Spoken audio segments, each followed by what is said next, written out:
नमस्कार, वंदनीय गुरुजनों तथा मेरे प्यारे विद्यार्थी मित्रों।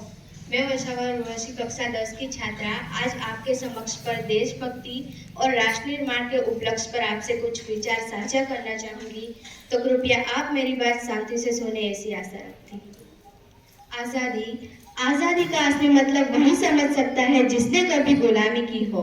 हम सौभाग्यशाली है कि हमने स्वतंत्र भारत में जन्म लिया है। यूं तो आजादी की लौ 1857 में ही चल चुकी थी, जो वर्षाल बनकर 1947 में हमारे देश को आजाद कराया।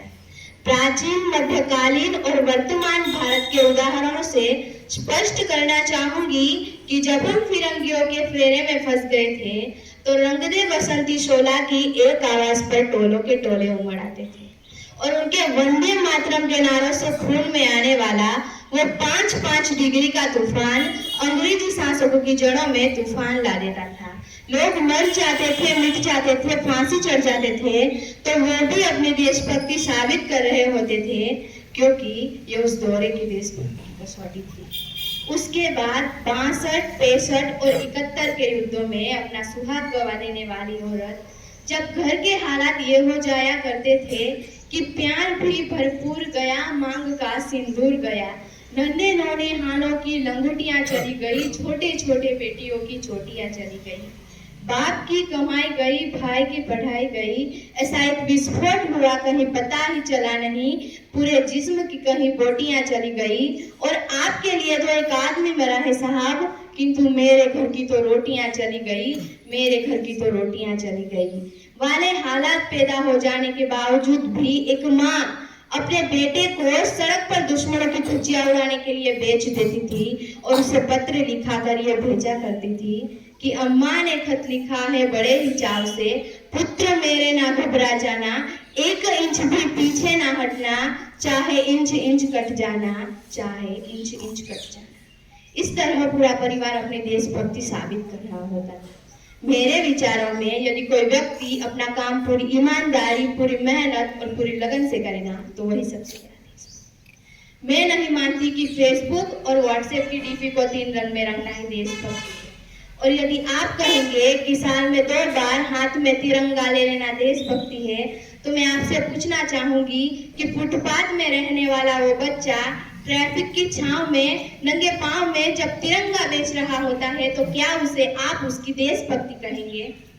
नहीं, ये उसकी देशभक्ति नहीं, ये उसके पेट के भूख की शक्ति है जो उसे ऐसा करने पर मजबूर करती है।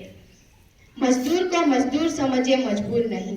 गरीब को काम दीजिए, दान नहीं। और अगर दान देने की इच्छुक है तो जीते जी रक्तदान दीजिए और मरते युवे को अंग दान देके उसे जीवन दान दीजिए। यही सच्ची देशभक्ति, यही सच्चा राष्ट्र प्रेम है।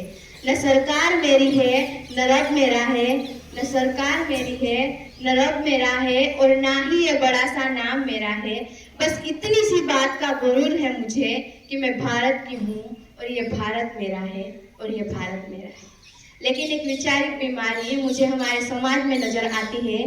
कहा जाता है हम दुनिया के सबसे बड़े लोकतंत्र हैं, जहां हिंदू पैदा होते हैं, मुस्लिम, सिख और ईसाई भी पैदा होते हैं, लेकिन बदकिस्मती और इंसान पैदा नहीं होते। लेकिन मुझे, मेरे विचारों में ना हिंदू की जरूरत है, ना मुसलमान की जरूरत है। राष्ट्र निर्माण के लिए केवल अच्छे इंसान की जरूरत है, केवल अच्छे इंसान की जरूरत है। जरा सोचकर देखिए, ये पेड़ पौधे और शाखाएं भी परेशान हो जाए अगर परिंदे भी हिंदू और मुसलमान हो जाए। एक स्वैच्छिक बीमारी मुझे हमारे समाज में नजर आती है और बड़े ही आश्चर्य की बात है, जिस देश ने पूरी दुनिया को तक्षशिला और नालंदा देकर के विश्व शिक्षण की बुनियाद रखी, वहीं उसके 100 सर्वश्रेष्ठ विश्वविद्यालयों में हमारा एक भी विश्वविद्यालय खड़ा नहीं हो पाता। हमारे देश की शिक्षा नीति केवल 2 तरह के लोगों के लिए बनती है, पहले वो जो विद्वान है और दूसरे वो जो धनवान है। इसी तरह की कई गजब की बीमारियां हैं हमारे समाज का शिक्षित वर्ग की। बिल्ली के रास्ता काटने पर खड़े हो जाना, अपने धर्म, अपनी जाति को ऊंचा मान के दूसरों के धर्म की अवहेलना करता रहेगा, तब तक हमारे देश से ना ही अंधविश्वास खत्म होगा और ना ही हमारा राष्ट्र निर्माण संपूर्ण होगा। हमारी संस्कृति, हमारी दुनिया ने सभ्यता को शीश नवाया है, तो क्यों आस्था के नाम पे हमने अंधविश्वास फैलाया है। I proud to be an Indian. और मैं सल्यूट करना चाहूंगी सड़क पर दिन रात हमारी रक्षा के लिए खड़े हर उस जवान को, इस देश की पुलिस प्रशासन और किसान को, और हर उस व्यक्ति को जो अपना काम पूरी ईमानदारी, पूरी मेहनत और पूरे लगन से करते हैं, जिनके बिना राष्ट्र निर्माण की कल्पना करना भी असंभव सा लगता है। और आज इस स्टेज पे मैं भारत की बेटी ये जिम्मेदारी के साथ कहती हूँ कि हमारा राष्ट्र निर्माण तब संभव होगा जब मैं, आप, हम सब मिलकर अभ्यास करेंगे, क्योंकि हमारे देश की जिम्मेदारी नहीं है हमें आगे ले जाने की, हमारी जिम्मेदारी है अपने देश, अपने वतन, अपने राष्ट्र को आगे ले जाने की। तो अंत में मैं बस इतना ही कहूँगी कि मेरा हिंदुस्तान महान था, महान है, महान रहेगा। मेरा हिंदुस्तान महान था, महान है, महान रहेगा। होगा हौसला सबके दिलों में बुलंद, तो एक दिन पाकिस्तान भी जय हिंद कहेगा, एक दिन पाकिस्तान भी जय हिंद कहेगा। अस्तु।